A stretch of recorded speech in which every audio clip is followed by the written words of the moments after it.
बिस्मिल्लाहिर्रहमानिर्रहीम अस्सलामुअलैकुम वरहमतुल्लाहि वबरकातुहू। उम्मीद है आप सब दोस्त खैरियत से होंगे। दोस्तों, इस वीडियो में मैं आपके साथ आड़ू के फ़वाइद का ज़िक्र करूंगा। आड़ू गर्मी के मौसम का ख़ास फल है। आड़ू के तकरीबन 100 ग्राम में 39 कैलोरीज पाई जाती हैं। कार्बोहाइड्रेट्स 9.5 ग्राम। दोस्तों, आड़ू विटामिन्स और मिनरल से भी भरपूर ग़िज़ा है। Vitamin A, vitamin B1, बी2, B3, B6, बी9 और विटामिन सी काफ़ी मिकदार में आड़ू में पाया जाता है। आड़ू खाने से विटामिन सी की कमी बहुत जल्द पूरी हो जाती है। दोस्तों, इसमें वाटर तकरीबन यानी पानी 89% पाया जाता है, इसलिए जिस्म में पानी की कमी को पूरा करने के लिए आड़ू को बेहतरीन ग़िज़ा समझा जाता है।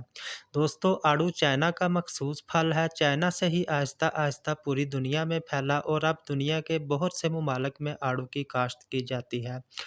दोस्तों, आड़ू मैदे को ठीक करने के लिए भी एक ख़ास ग़िज़ा समझी जाती है। मैदे की कमज़ोरी को बहुत जल्द ठीक कर देता है। इसके अलावा मैदे की तेज़ाबियत पर भी इसका बहुत अच्छा रिज़ल्ट मिलता है। दोस्तों, आड़ू का जूस जिगर, मैदा, आंतों की गर्मी को बहुत जल्द ठीक करने के लिए बहुत अच्छी ग़िज़ा समझी जाती है। ये मैदे में मौजूद गंदे और फाज़िल मादों को बाहर निकालता है। बेहतरीन कब्ज़ कुशा है। कब्ज़ के मरीज़ों को आड़ू का इस्तेमाल ज़रूर करना चाहिए। ये कब्ज़ के मसले का बहुत कामयाबी के साथ इलाज कर देता है। दोस्तों, जिल्द की रंगत को खुशगवार रखने के लिए भी आड़ू का इस्तेमाल बहुत मुफीद समझा जाता है।